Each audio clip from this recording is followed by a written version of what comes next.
Alright, so good morning, good afternoon, good evening to every one of you. And my name is Christian J. Tactacan, and today I will be discussing the Module 25 assessment strategies to increase motivation and outcome-based teaching and learning. I'm going to continue what the previous or my colleague have reported or what have discussed, the introduction and some parts of those strategies for assessments. So without further ado, let me proceed on presenting you my presentation. Let me just share my screen here. One moment. Let me just left the meeting. So let me just present and then presenter present. Okay. So assessment strategies that can increase motivation. So the purpose of this session is for us to be able to understand what are those assessments that we can do so that it's not just a mere assessment, but it can also increase the motivation for learning of the students. Now, in the previous discussions we have, or in previous weeks, we have discussed those strategies when it comes to studying or study habits or learning techniques and learning strategies for us to have good exam scores, makapasar sa mga exams, for us to be effective. But now, as future teacher, we're going to discuss strategies that can make us an effective teacher because we increase the motivation for learning of our students. And the first strategies I'm going to tackle is your assessment practice must be sensitive and constructive because assessment has an emotional impact. So the way you give remarks or grades to your students and the way you communicate it to them, it must be constructive and you should sense or it must be sensitive na dili sila masakitan or di sila ma-disappoint silang sarili. And as students, di ba maka-experience man ng mga teachers nga lisod duulan in a way nga dili makaduol to ask about the lesson, to ask more informations or to ask clarifications because they are strict enough nga dili ta nga mahadlok ta mo duol sila. And that's something that we have to avoid because again, our teachers, our job or duty or responsibility is to teach, right? And if we practice that kind of superiority in a class where you think yourself as the supervisor or you think yourself as a boss in the classroom setting, then you will make creating boundary to your students. Right. So the way you create boundaries to your students and the way you communicate your reactions or your grades to them, your remarks to them, is makakause ilahang disappointments. Maapektuhan ng ilahang self-confidence. And instead of improving or instead of being motivated to learn, it can kill the spirit of learning. So, di sila wala sila ganang eskwela, wala sila ganang mas ma-interested sa lesson because you're creating boundaries, you're creating gaps. The way you communicate your remarks to them. So we have to bear in mind that your comments, bear in mind marks and grades and the manner you communicate to your students can affect their self-confidence. Example, one of your students is nabagsak and then you inform them, the way you give comments to them is invalidating. Let's say for example nag-study sila sa ilang exams and then at some point nabagsak sila for some reasons. Bisan pag nag-study sila, tinul maganda na hitabo gid na siya kung bisan pag mag-study kagtarong dira but still the stars will not align on the examinations. Nabagsak gyapon ka, maybe may ma-blackout ka or malimtan ni mga ipang studyhan. And the way you give your remarks to them, yung nga, you judge them like they are not studying. You judge them like they are not giving efforts. So you invalidated their efforts. So instead of being motivated, they will feel disappointments not only for themselves but also on this subject or on the learning process. So instead of being motivated to learn, there will be no more motivation at all. So there will be no more inspiration. So it should be, isa for example, nabagsak sila, you can inform them in a way nga, don't worry, we still have more chances. You can do better next time. You can teach them or guide them for them to have better techniques to study smart and not study hard. So at least you are trying to motivate them nga there will always be a next or a second time around or next time na they can do better and they can improve their learning. So yeah. Next is inspire students to have mastery focus rather than performance focus. Now it's good to have good grades. It's good to have better performance. It's good to have a goal nga dapat tag-as kag scores during examinations. However, those are actually not, it's possible, but not all the time. Because it's better for you to master the lesson well rather than focusing more on having good scores, right? Because the thing here is that if you focus on the mastery on the lesson, if you focus on the mastery of the topic, then the performance will just follow, right? So at some point, man good, if ang ato mga students, if the students specifically, their goal is to have passing exams, high scores during exams, their goal is only about scores alone, mere the scores alone. Pag-abot sa exams and then mabagsak sila, then they will feel disappointments because no matter how hard they study, but because nabagsak sila, and even if ang ilang goal is makapasar, then and ang ilang goal is makapasar at some point nabagsak sila, then it will cause disappointment, it will cause frustrations. So for us to avoid that, we have to inspire our students nga they have to focus more on mastery. They have to master the lesson. Kaya nga mas sila mga pasagot-sikot sa study, pasagot-sikot sa subject. What are those techniques? What are those styles? Para mas because if a master man nila ang topic, they can answer questions regarding about that topic because they have mastered it, diba? You became a teacher because you have mastery on your profession.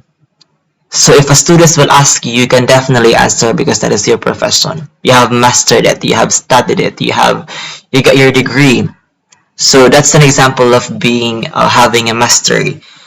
Also, in a classroom setting, if your students have mastered the topic, the lesson, then of course, whatever questions that will be thrown to them regarding the topic, since they have mastered it, they can answer it very well. So, diba? Master focus, and then the performance will follow. So instead of performance focus, it should be master focus. And then don't worry because performance will follow. Now, the next thing here is that have a growth mindset. That's the next strategy. Is have a growth mindset. You have to believe that your students can improve, right? So when we are growing since ever since we're a child, we're a baby, diba? Nagdako man ta, nagtubo, and the more nga nagtubo ta, we became more matured. We learn more. We improve. And that's the concept as well that we are going to use. we have to input on the mind of our students that this growth mindset, that they are growing. The more we continue, the more we grow, the more we improve. So believe that your students, assure that your students that they are not made less of themselves by a wrong answer or a mistake. What is most important is that they learn from their mistakes and continuously grow and improve. So you have to instill on your students, on their minds, that their mistakes and flaws, their mistakes will not identify or will not determine or will not define their personality, will not define their totality as a person, or will not define their future. But those learning can set or can serve as an opportunity, and that opportunity for them to learn. Diba? The more they, it's not good to say that the more you make mistakes, the more you learn. It's very foolish to say, but because if you're going to say the more you keep the more you have mistakes, the more you learn. Seems like you're saying that if you keep creating mistakes, then you can learn, diba? What I'm trying to say is that if they have mistakes, then those mistakes of them can serve as an opportunity nga maiwasan nila itong mga mistakes in the future. Rather than keep creating mistakes, but avoiding mistakes for them to have better performance or better remarks in the future or in the next time around. So that's the point of improving, because diba ang atong point there is improvement man. So diba, if they have mistakes on this and then katong mistake is nag-serve as opportunity and opportunity to learn, so the next time around nga ma-throw na sila ang situation or nga question, ma-answeran nila, and that's an improvement because the last time wala na answeran, but since nag-serve to as a lesson, the next time around nga nibayad na ang situation or na ang question, ma-answeran nila, and that's an example of improvement. Alright, so next is don't make the test too difficult to discourage students, nor too easy to make them complacent. So this is the thing. If you're going to make tests or give tests to our students, we should consider that the test shouldn't be difficult. Nga ma-discourage sila because wala na sila. Your test should be based on the atmosphere of, the way you teach your students. Your test should be based, or you have to consider as well what you have thought so far. I appreciate those teachers nga kanagong during exams kay ginahatag nila bonus ng mga questions nga wala nila na-discuss. Because you cannot blame students nga mabagsak in a test nga wala nila na-discuss, di ba? Kinahanglan, or what should have done is that the test that you should offer, you should give to your students, make sure nga imo sila na-discuss, unless you have give them a prior notification or notice nga they should also do their self-study as well. Kaya na mga exams or na mga questions na wala na discuss para mulabas. So, you can give them responsibilities, especially for us college students. But we're talking about elementary, especially most of us here is in major in secondary education. Diba? Nga, high school man na siya. So, we have to also consider nga kung sa atong natudlo, then mabuto atong ihatag sa mga tests. But some point when it comes to college, it's kind of flexible because we're trying to teach students to survive, for survival. But we can also at least try to apply it as well in case at some point in the future makatulo tag college. But anyway, that's the point nga kinahanglan ang atong the way mo hatag tag test is dili sa lisod kaayo nga maka-discourage sa mga students. Because ang results mo gud ani, if the results will be, if they keep on, if you keep on giving tests nga lisod kaayo, too difficult for them to answer, and the result is they keep on having failure scores or failed remarks or failed scores, failed grades, then it can cause discouragement to them, frustrations. Why? Makaingon sila nga, no matter how hard I try, no matter how hard I study, but because lisod ang test, bagsak gyapon ko, maybe they will not be motivated to learn. So, kaya sila nga, buundang na ako eskwela, or I'm not doing enough man good. So, yeah, there will be no more motivation at all. So, it should be, and also, it shouldn't be easy nga mahimo silang complacent. Meaning silang, din ako mag-study because, sayo na naman siya, masala naman ako siya. Diba? Instead of creating motivation, you are creating complacency and laziness to your students nga dili mag-study, and ma-apply na nila sa ibang subjects. So what you should have what should have done is that you have to give test ang maka-study sila, maningkamo sila mag-study, at the same time maka-answer sila. Yung dili siya inyong lisod kaayo, dili po siya sayon kaayo. It's not bare minimum, but it should be moderate, or the question should be answerable enough nga maka-learn sila, at the same time ma-motivate sila. So kung sa imong gitudlo, mapudang imuhang ipatest sila unless you inform them about those prior notice to let them have the self-study. But it should be considerable as well. Now, communicate results or feedback. So earlier we have discussed na the way you communicate to your students about their remarks and grades should be considered in a way or in a manner nga ma-motivate sila instead of disappointments. Diba? So we have to communicate results or feedback to our students because a teacher facilitates learning by providing students with important feedback on their learning areas. So the purpose of communicating the results to our students is, and feedbacks as well, is for them to be aware about their learning, to be aware of their opportunities, what are the things that they have to improve, what are the things that they should keep what do you call this one? To keep on. What are the things that they have to be consistent on, and what are the things that they have to improve, diba? What are the things that they can do better next time around?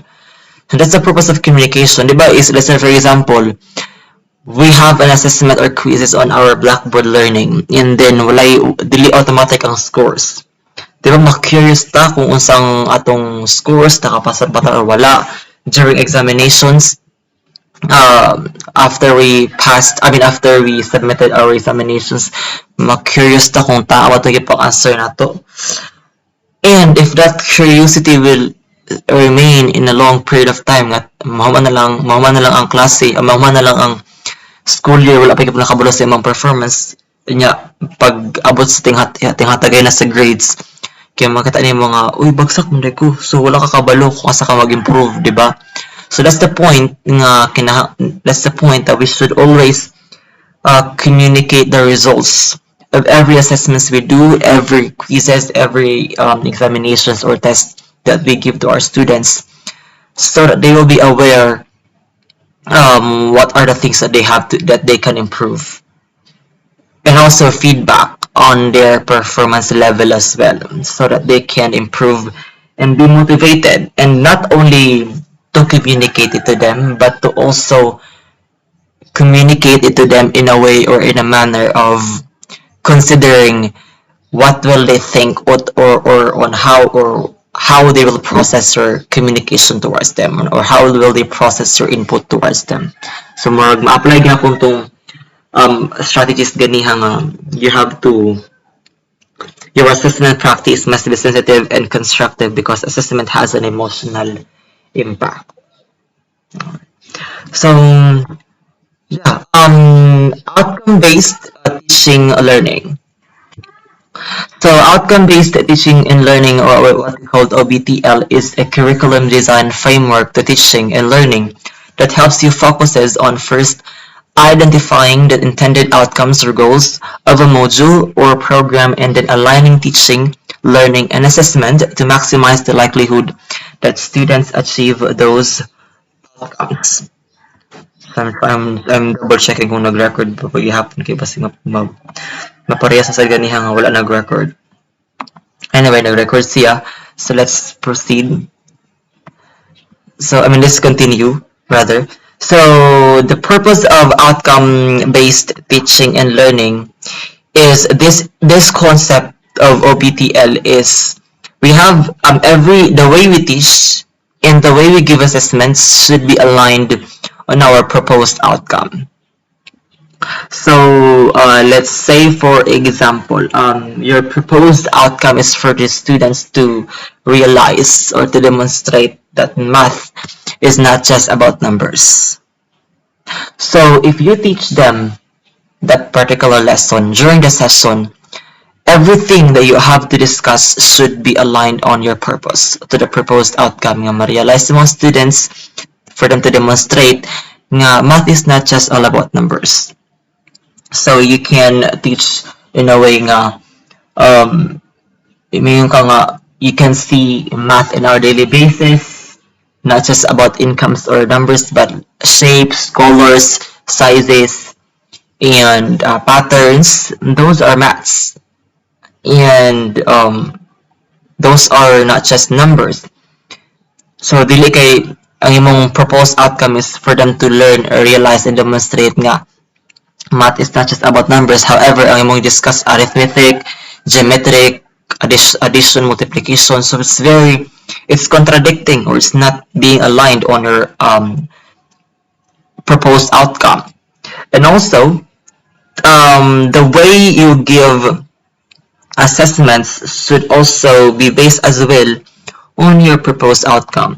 So dili kay ang imong imong proposed outcome is for them to demonstrate nga math is not just about numbers. For mga assessments sila is you're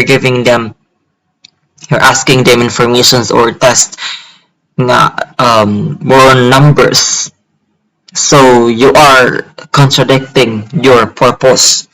You are not there is no alignment at all sa assessment o sa proposed outcome.